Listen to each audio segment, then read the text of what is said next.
अस्सलाम वालेकुम, मेरा नाम है नवीद शेख और आप देख रहे हैं सुपर टीम यूट्यूब चैनल। हर मज़हब में आखिरी रसूमात के अंदाज मुख्तलिफ हैं। मुसलमान, हिंदू, ईसाई, सिख और बुद्ध मत समेत दीगर मज़ाहिब के मानने वाले मुख्तलिफ अंदाज में अपने प्यारों की आखिरी रसूमात अदा करते हैं। मगर जहाँ इस वबा ने दुनिया को यकसर बदल कर रख दिया है, वहीं अब दुनिया भर में आखिरी रसूमात से जुड़ी रवायात भी तब्दील होती जा रही हैं। आलमी इदारा सेहत ने 24 मार्च को कहा था कि इस वबा में मुब्तला इंतकाल करने वाले अफराद की मैयतें वायरस को मुंतकिल नहीं करती, मगर आलमी इदारे ने रिश्तेदारों को मैयत को ना छूने का मशवरा भी दिया था। जबकि दुनिया भर में हुकूमतों की जानिब से समाजी दूरी की हिदायत के नतीजे आखिरी रसूमात और तदफीन के अमल में भी काफ़ी कुछ तब्दील हुआ है। सबसे पहले बात करते हैं पाकिस्तान की। पाकिस्तान में वबा से जहाँ बहक अफराद की नमाज जनाजा और तदफीन के अमल के हवाले से बाकायदा गाइडलाइंस जारी हो चुकी हैं। इन हदायत के तहत मैयत को गुस्ल देने के लिए मुनासिब हिफाजती मलबूसात का इस्तेमाल होगा, जबकि तदफीन के दौरान भी कम लोगों की शिरकत को यकीनी बनाते हुए समाजी दूरी को यकीनी बनाया जाएगा। इसी तरह तुर्की में भी पुरहजूम रसूमात को फासले से तदफीन में बदल दिया गया है और सिर्फ इन अफराद को मैयत के गुस्ल की इजाज़त दी जा रही है जो तदफीन के अमल में भी शामिल हों, जबकि सिर्फ करीब तरीन रिश्तेदार इसमें शरीक हो सकेंगे। इमाम की जानिब महफूज फासले से नमाज जनाजा अदा की जाएगी और मास्क का इस्तेमाल लाजमी होगा। ताबूत के करीब जाने और आखिरी दीदार की भी इजाज़त नहीं। आयरलैंड में भी नए कवानीन का इतलाक हुआ है, जिसके तहत गिरजा घरों में तकरीब की इजाज़त नहीं, यहाँ तक कि लाश को भी फेस मास्क पहना दिया जाता है, जबकि तदफीन के दौरान भी कई फुट का फासला यकीनी बनाया जाता है। इटली के मुख्तलिफ हिस्सों में अब लाशों को दफन करने की जगह नहीं जलाया जा रहा है, क्योंकि तादाद बहुत ज़्यादा बढ़ने से तदफीन के इंतज़ामात मुमकिन नहीं रहे।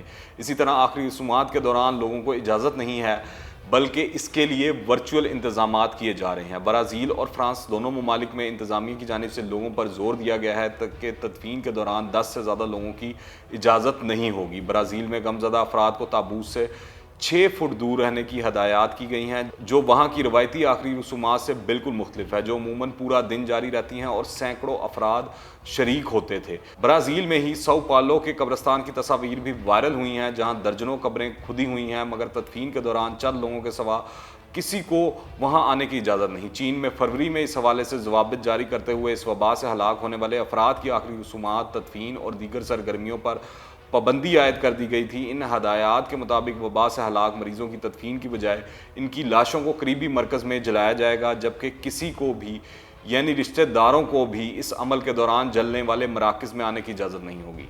ताहम जलाए जाने के बाद बाक़ियात इनके हवाले की जाएंगी और दस्तावेज़ात मुकम्मल किए जाएंगे। अब वहाँ पाबंदियाँ काफ़ी हद तक नरम की जा चुकी हैं, मगर आखिरी रसूमात के हवाले से फ़िलहाल इन जवाबित पर ही अमल हो रहा है। फ़िलिपाइन में हुकूमत की जानिब से एक हुक्म जारी करते हुए इस मर्ज से हलाक होने वाले अफराद की मैयतें 12 घंटे के अंदर अंदर जलाने को यकीनी बनाने का कहा गया है। ताहम अगर मरीज़ मुसलमान है तो मैयत को बैग में रख कर करीबी मुस्लिम कब्रस्तान में मुस्लिम रवायात के मुताबिक 12 घंटों में तदफीन की जाएगी। वैसे फ़िलिपाइन में कैथोलिक ईसाई अफराद की तादाद ज़्यादा है, जिनकी तदफीन और आखिरी रसूमात का अमल अक्सर 3 से 7 दिन तक जारी रहता है। मज़ीद जानने से पहले अगर आपने अभी तक इस चैनल को सब्सक्राइब नहीं किया है तो इस चैनल को सब्सक्राइब करें, बेल आइकन को प्रेस करें ताकि ताज़ा तीन अपडेट्स और नई वीडियोस आपको बर वक्त मिलती रहें। ईरान इस वबा से बुरी तरह मुतासर हुआ है और 4000 से ज़ायद हलाकतें भी हो चुकी हैं, जो किसी भी एशियाई मुल्क में सबसे ज़्यादा हैं, और वहाँ भी तदफीन का अमल बिल्कुल तब्दील हो गया है। जैसा मुसलमान ममालिक में तदफीन का अमल होता है, ईरान में भी सब कुछ पहले वैसा ही होता था, मगर अब तदफीन के अमल के लिए आलमी इदारा सेहत की हदायत पर अमल किया जाता है, यानी हिफाजती मलबूसात और दूर दूर रह कर तदफीन होती है।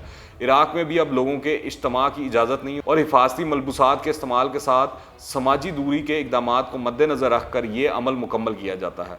भारत में इस हवाले से नई हदायत के तहत आखिरी रसूमात के दौरान 20 से ज़्यादा अफराद की इजाज़त नहीं। इस मर्ज से मरने वालों की लाशें जलाने के बाद राख को दरिया में बहाने की भी इजाज़त नहीं है। इजराइल में ऐसे अफराद की लाश को एक शीशे के बूथ में रखा जाता है, जहाँ से रिश्तेदार आखिरी दीदार कर पाते हैं, और तदफीन के अमल में 20 से ज़्यादा लोगों की इजाज़त नहीं है, जबकि यहूदी मज़हब की दीगर रवायात पर अमल करने की भी इजाज़त नहीं है, जिसके तहत बेलचे को छुआ जाता है और कब्र पर मिट्टी डाली जाती है। बरतानिया में मुतअद्दिद कौंसल्स में तदफीन की तकरीबात पर पाबंदी आयद कर दी गई है और ख़ानदानों को आखिरी रसूमात में शिरकत से रोक दिया गया है, जबकि तदफीन के मौके पर 10 से ज़्यादा लोगों की शिरकत की इजाज़त नहीं। चर्च और इंग्लैंड ने भी गिरजा घरों में फ्यूनरल सर्विसेज पर पाबंदी आयद की है, ताहम मुसलमानों को एहतियाती तदाबीर के साथ गुस्ल और नमाज जनाजा की इजाज़त दी गई है। स्पेन में भी इसी तरह की पाबंदियों का इतलाक़ किया गया है और लोगों को तदफीन में शिरकत की इजाज़त नहीं है। ज़्यादा से ज़्यादा 3 अफराद किसी तदफीन के अमल में शरीक हो सकते हैं।